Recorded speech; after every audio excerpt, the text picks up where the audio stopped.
사도신경으로 우리의 신앙을 고백하며 우리 하나님께 예배합니다.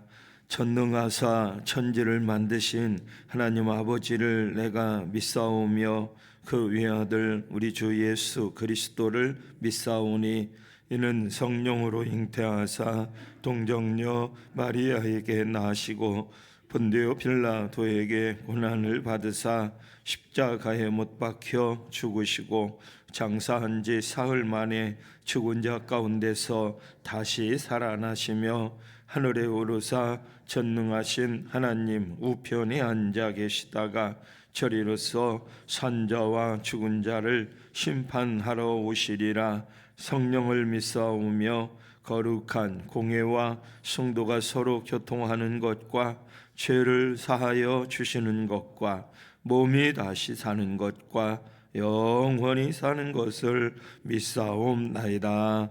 아멘. 찬송 310장 찬양을 드립니다.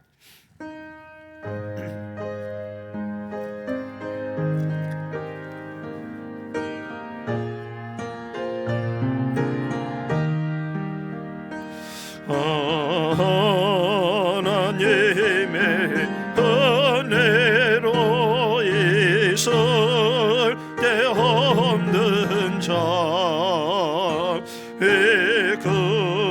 구속하여 저는 재난할 수 없도다. 내가 믿고 또 의지함은 내 모든 형편 하시는 주님 늘 보해 주실 것을 나는 확신해 하네. 내게 크신 믿음과 도움 주셔서 내 마음이 항상 편안지 난할 수 없도다. 내가 믿고 또 의지함은 내 모든 형편 하시는 주님 늘 보해 주실 것을 나는 확신해 하네. 내게 성령 주셔서 내 마음 감동해. 주 예수 믿게 하는 재난 알 수 없도다. 내가 믿고 또 의지함은 내 모든 형편 하시는 주님 늘 보해 주실 것을 나는 확신해 하네. 주 혼자 강림하실 때 복함의 홍낮에 또 주님 만날 그것도 난 알 수 없도다. 내가 믿고 또 의지함은 내 모든 형편 하시는 주님 늘 보해 주실 것을 나는 확신해 하네. 아멘. 하나님 말씀은 요한복음 13장 31절부터 말씀을 봅니다.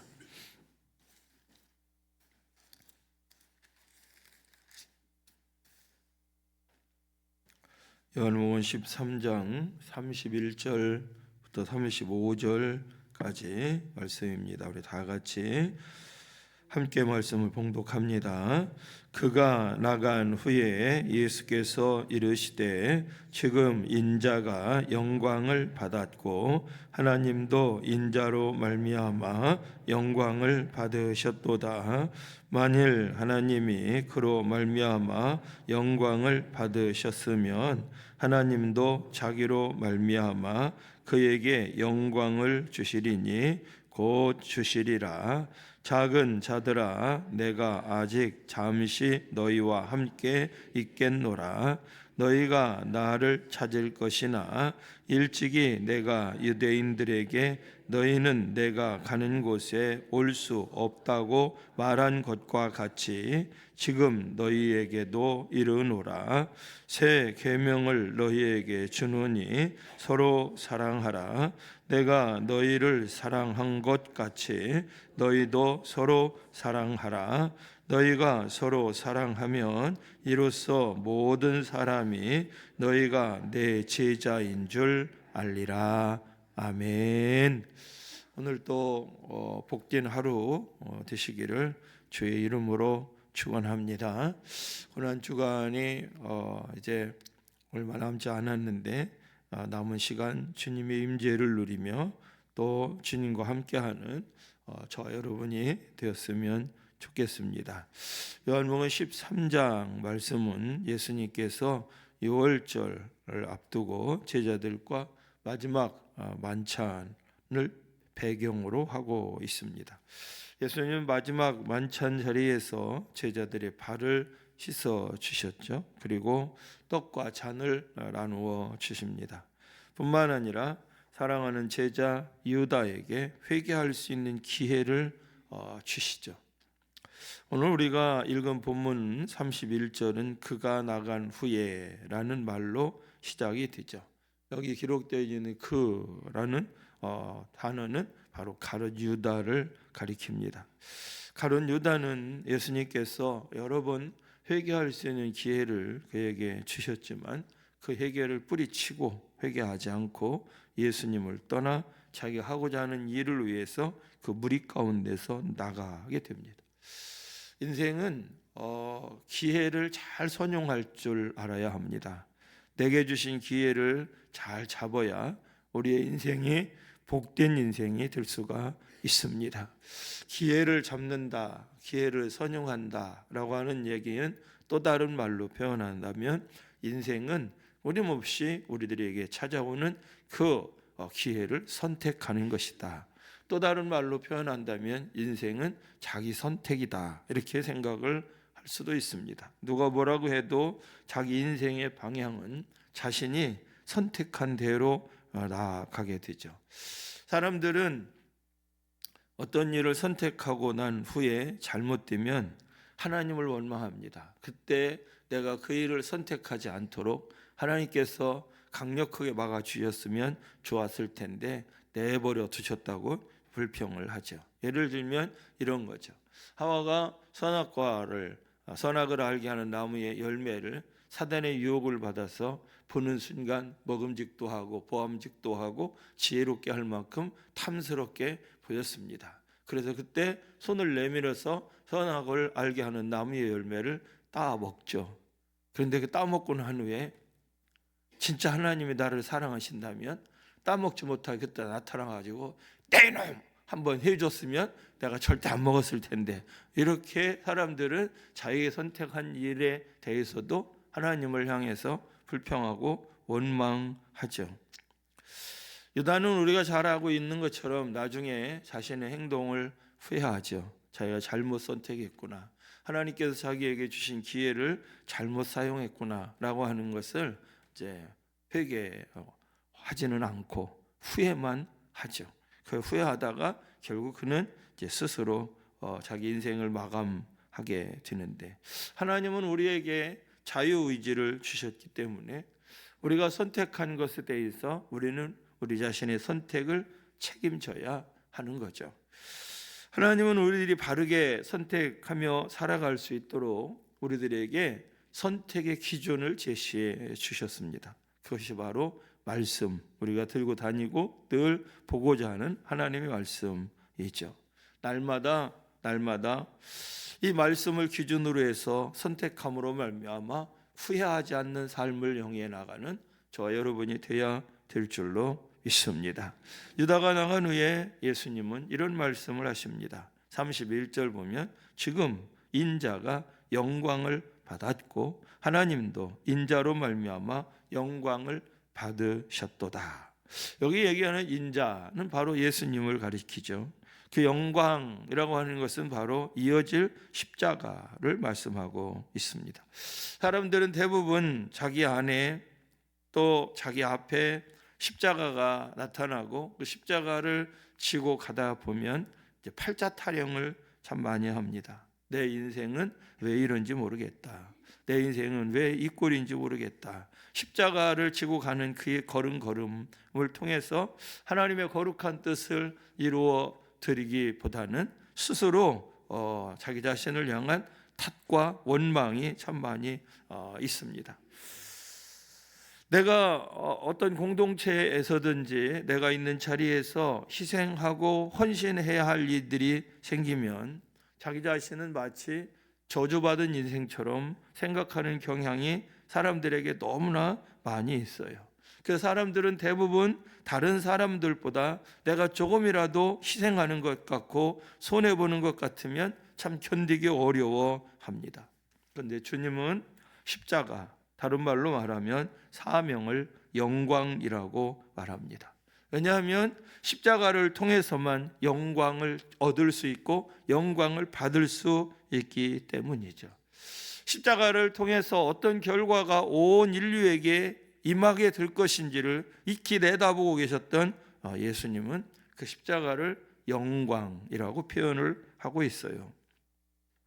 만약 예수님께서 예수님에게 주어진 십자가를 피하셨다면 하늘에 있는 자들과 땅에 있는 자들과 땅 아래에 있는 자들이 예수의 이름 앞에 결코 무릎을 꿇지 않았을 것입니다. 그러나 예수님께서 당신에게 허락해 진 사명 십자가를 지고 그 길을 걸어가자 하나님께서 그를 지극히 높이 하나님 보좌 우편에 앉히셨을 뿐만 아니라 모든 무릎을 예수의 이름 앞에 꿇게 해 주신 줄로 믿습니다. 그러니까 예수님께서 얻은 영광은 실상은 십자가를 통해서 얻은 영광인 거죠. 아니, 십자가가 있었기에 그에게 주어진 것입니다. 보통 사람들은 영광을 얻는 사람들을 부러워합니다. 그러나 그가 영광을 얻기까지 얼마만큼의 헌신과 희생이 있었는지에 대해서는 별로 부러워하지 않습니다. 얼마 전에도 동계올림픽이 있었습니다. 동계올림픽에서 우리나라 선수들이 금메달도 따고 은메달도 따고 동메달도 따서 매일매일 면류관을 그 메달을 따는 친구들이 막 그냥 TV에 도배가 될 정도로 나옵니다. 그런 사람들이 쟤는 참 좋겠다. 금메달을 땄으니 이렇게 생각을 하지만 그 친구가 금메달을 따기까지 얼마나 많은 땀과 눈물과 희생과 헌신을 했는지에 대해서는 우리들이 간과하는 경우가 참 많습니다.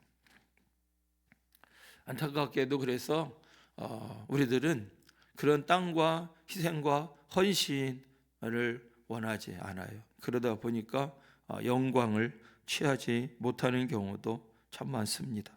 교회 안에서도 또 하나님을 섬김에 있어서도 사람들에게 인정받고 하나님 앞에 인정받는 삶을 영위해 나가기까지는 십자가가 있어요. 희생이 따른다라고 하는 거죠. 영광을 얻기까지는 반드시 눈물도 희생도 헌신도 따라오는 것입니다. 저는 여러분들이 있는 자리에서 여러분들이 감당해야 될 십자가 사명을 잘 짊어지고 걸어갈 수 있게 되기를 주의 이름으로 축원합니다. 주님은 그걸 보신 거죠. 그러니까 그 십자가의 길을 걸어가실 수 있었던 거예요. 그리고 33절에 가보면 제자들을 떠나 어디론가 가실 것에 대해서 말씀해 주시면서 그들에게 아주 귀한 메시지를 들려주십니다. 34절 말씀, 새 계명을 너에게 주노니 서로 사랑하라. 내가 너희를 사랑한 것 같이 너희도 서로 사랑해라.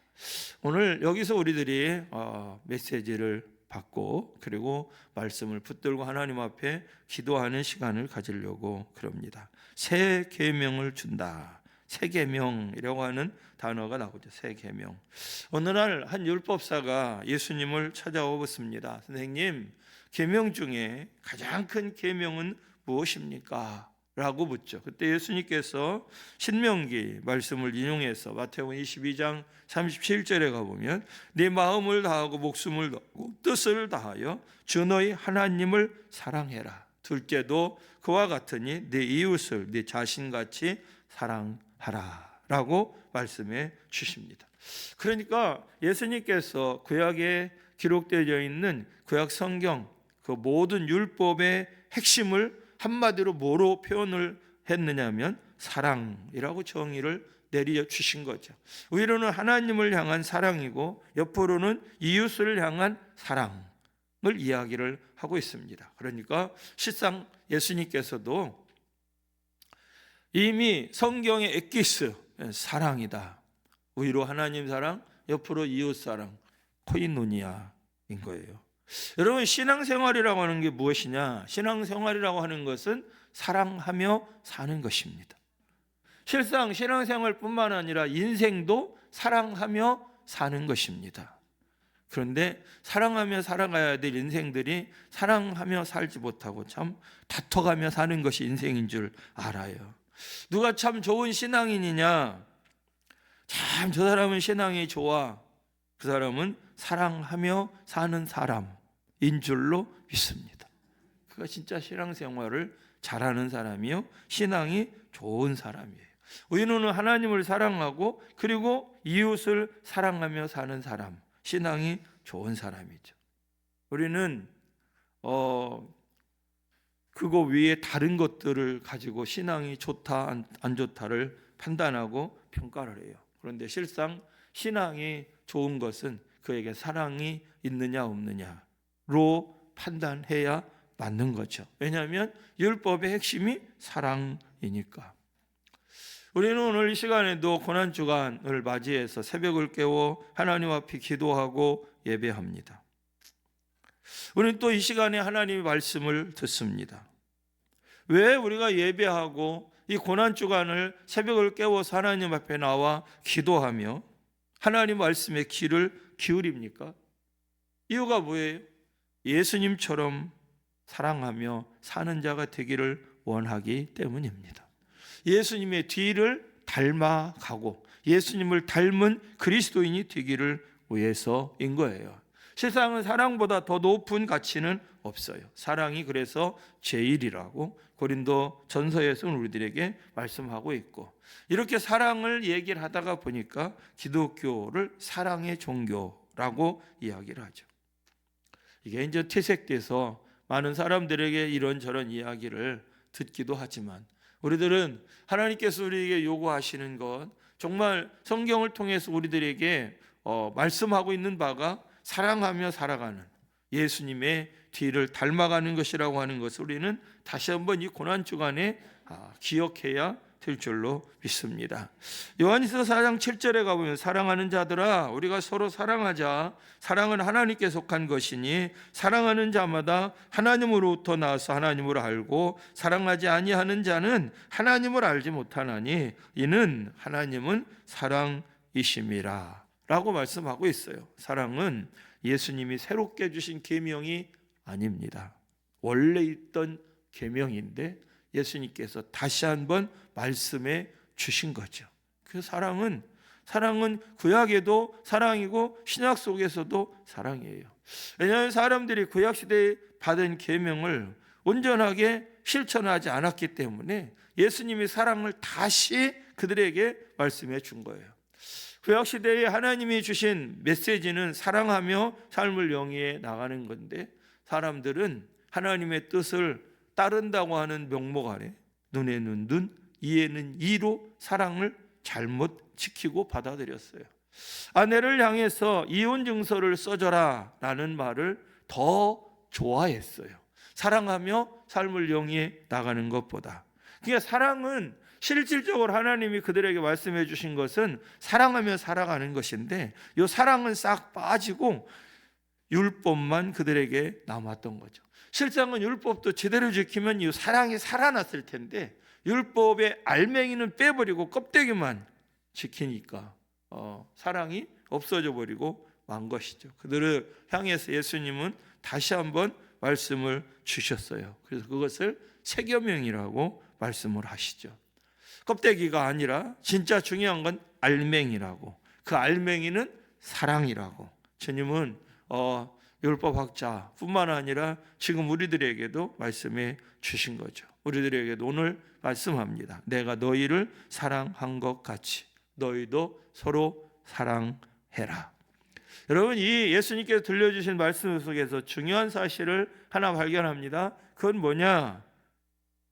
우리가 사랑해야 하는 이유인 거예요. 사랑해야 하는 이유.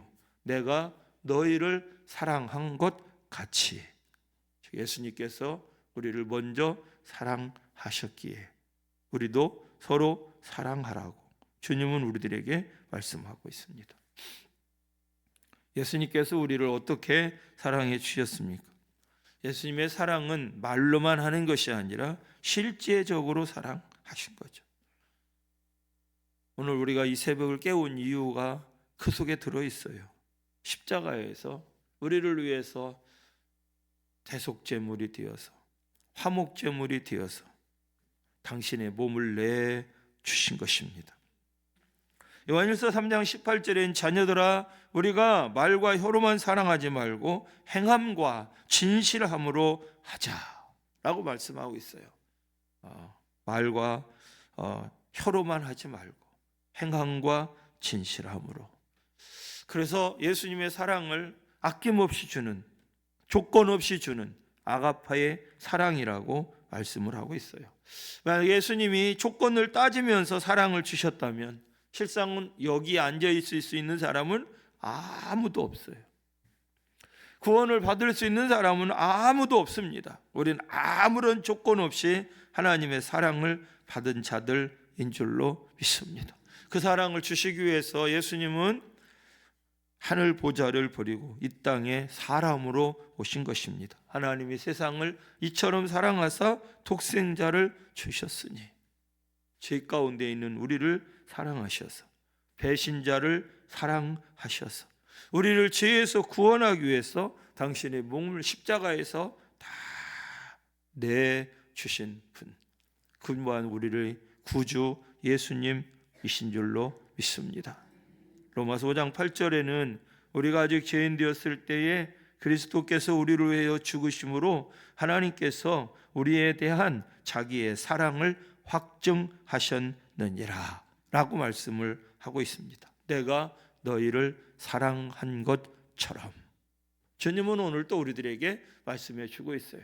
나의 뒤를 따르기를 원하느냐? 나를 닮기를 원하느냐? 그러면 내가 너희를 사랑한 것처럼 너희도 서로 사랑해라. 그래서 오늘 본문 34절 보면 너희도 서로 사랑해라. 우리가 사랑해야 될 대상이 누구인지를 주님은 우리들에게 가르쳐 주시죠. 예수님은 거창하게 우리들을 향해서 나처럼 인류를 사랑해라 이런 말씀을 하신 적이 없어요. 그냥 예수님께서 우리들에게 사랑을 얘기하실 때는 어떤 사랑을 얘기했느냐면 서로 사랑, 서로 사랑. 옆 사람 한번 쳐다보면 서로 사랑. 서로 사랑이에요. 서로 사랑. 서로 사랑하라는 거예요.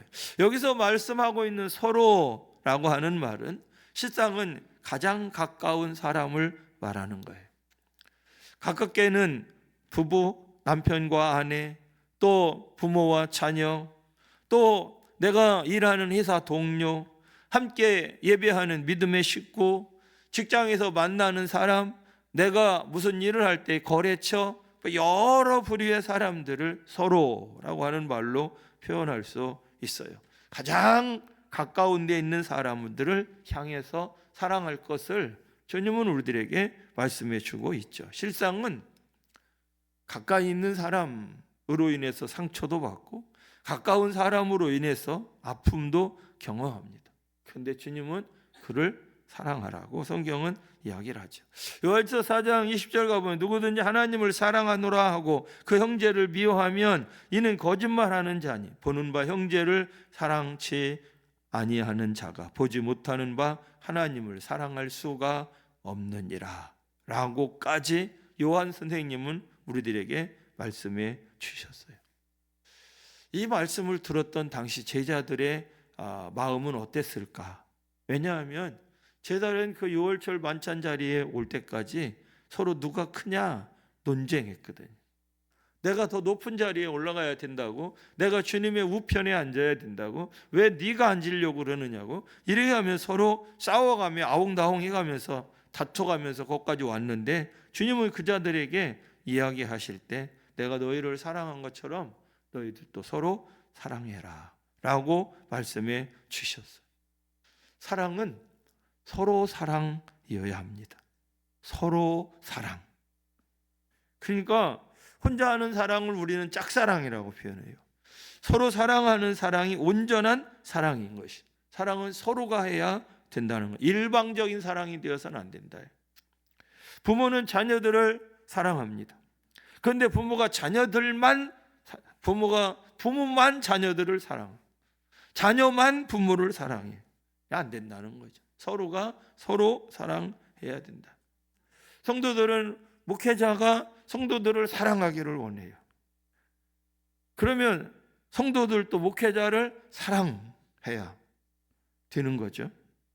또 목회자만 사랑하기를 원해도 안 돼요. 성도만 사랑해도 안 되는 거예요. 서로가 사랑해야 되는 거예요. 그래서 우리는 끊임없이 기도해야 합니다. 일방적인 사랑, 혼자만의 사랑은 사람들에게 아픔과 상처를 줍니다. 혼자 막 계속 혼자 그 사람만 짝사랑하다가 보면 스토커가 돼요. 짝사랑은 합당하지 않아요. 하나님 우리에게 원하는 사랑은 서로 사랑이죠. 마음이 하나가 되는 서로 사랑. 그래서 성경은 우리들에게 우리가 예수님의 뒤를 따라가는 사람인지 아닌지, 예수님의 제자인지 제자가 아닌지 그 제자됨의 척도를 35절에 이렇게 얘기를 합니다. 너희가 서로 사랑하면 이로써 모든 사람이 너희가 내 제자인 줄 알리라. 예수님이 우리를 사랑하신 것처럼 우리가 서로 사랑하며 살 때 우리가 예수님의 제자로서 사람들에게 인정받는 신앙인이 될 수가 있다는 거예요. 그러니까 사람들이 우리가 예수의 제자인지 예수의 제자가 아닌지, 하나님을 믿는 사람인지 하나님을 믿지 않는 사람인지 구분하는 선, 그 선이 뭐냐? 사랑하며 사는 거라는 거죠. 예수님의 제자는 사랑하며 사는 사람. 예수님이 십자가에서 죽으신 것은 사랑을 친히 보여주신 것. 저도 여러분들도 우리 교회 공동체가 예수를 따르는 제자의 공동체로서 정말 서로 사랑하는 공동체로 하나님 앞에 세워져 갈 수 있게 되기를 간절히 원합니다. 교회에 나와서 예배하는 것, 기도 생활하는 것, 경건하게 살고자 힘쓰는 것 다 중요합니다. 또 좋죠. 그러나 진짜 예수님의 제자는 사랑하며 사는 사람. 옆에 앉아 있기만 해도 푸근한 사람. 조금만 대화를 나눠도 나에게 새 힘과 위로를 줄 수 있는 사람. 누구에게든지 무례히 행하지 않는 사람. 늘 사람을 존중하고 또 인정할 줄 아는 사람. 시기하거나 비난하지 않는 사람. 늘 다른 사람을 칭찬해주고 격려해 줄 수 있는 사람. 그 사람의 현재의 모습보다는 미래의 모습을 바라봐 줄 아는 사람. 우리가 그런 사람이 될 수 있기를 바랍니다. 그런 사람이 될 수 있기를 위해서 오늘 이 새벽에는 하나님 앞에 기도했으면 좋겠습니다. 사랑의 원자탄의 주인공이었던 손양원 목사님, 그분의 기도의 제목은 늘 그거였었다고 그래요. 주여 사랑하게 해 주옵소서. 아들을 죽인 그 아들의 친구까지도, 동료죠, 동급 학생까지도 사랑으로 품어줬던 그분의 기도 제목이 바로 주여 사랑하게 해 주소서. 우리에게 이런 기도가 있었으면 좋겠고, 이 고난주간으로 우리의 기도가 끝나는 게 아니라 우리 안에 계신 성령님께 끊임없이 구하고 또 구해서 우리 안에 이런 사랑이 풍성하게 흘러갈 수 있게 되기를 간절히 원합니다. 고난주간을 우리가 보내고 있습니다. 예수님의 십자가의 고난을 묵상하고 나도 예수님의 뒤를 따르기를 원하는 결단 너무나 중요하죠. 그러나 정말 주님의 뒤를 따르는 길은 주님께서 우리에게 말씀하신 대로 사랑하며 사는 삶인 줄로 믿습니다. 주님께서 주신 새 계명대로 서로 사랑하라 하신 말씀을 반추하며 하나님을 향한 사랑에 푹 빠지고, 그리고 그 사랑에 힘을 얻어서 세상 속에서 서로 사랑하며 살아갈 수 있는 저와 여러분이 될 수 있기를 주님의 이름으로 축원합니다. 기도합니다. 하나님 감사합니다. 2026년 고난주간을 보내며 우리로 하여금 새벽을 깨워 기도할 수 있게 해주시고 주님의 고난에 동참하며 주님의 뒤를 따라갈 수 있는 자 되게 해주시니 감사합니다. 어쩌면 주님, 우리들이 고난주간에 주님의 고난에 동참한다고 하는 것이 실상은 새벽을 깨우는 것 외에는 없는지도 모르겠습니다. 주님께서 사랑으로 우리에게 모든 것 내주신 것처럼 우리가 주의 뒤를 온전히 따라갈 수 있는 자들 되게 하여 주옵소서. 닮기를 원합니다. 오늘도 주님 바라보며 기도할 때 하늘 문을 열어 주시옵시고 성령으로 역사하여 주옵소서. 내가 정말 사랑해야 될 사람, 사랑할 수 있도록 힘과 용기와 위로와 능력을 우리 모두에게 부어 주시옵소서. 오늘도 하나님 앞에 예배하며 감사의 예물을 드린 손길이 있습니다. 주님, 이 예물 흠량하여 주시고 감사하는 그 마음을 받아 주시옵시며 감사가 넘쳐나는 삶 될 수 있도록 축복하여 주옵소서. 오늘 하루의 삶 전체를 의탁합니다. 그리고 오늘 이 시간 하나님 앞에 기도할 때 성령께서 역사해 주실 것을 기대합니다. 주님 도와 주옵소서. 하루의 삶 전체를 주님께 의탁하옵고 우리 주님 예수님의 이름으로 축복하며 기도드립니다. 아멘. 하늘에 계신 우리 아버지여, 이름이 거룩히 여김을 받으시오며 나라에 임하옵시며 뜻이 하늘에서 이루어진 것 같이 땅에서도 이루어지이다. 오늘날 우리에게 일용할 양식을 주옵시고 우리가 우리에게 죄지은 자를 사하여 준 것 같이 우리 죄를 사하여 주옵시고 우리를 시험에 들게 하지 마옵시고 다만 악에서 구하옵소서. 대개 나라와 권세와 영광이 아버지께 영원히 있사옵나이다. 아멘.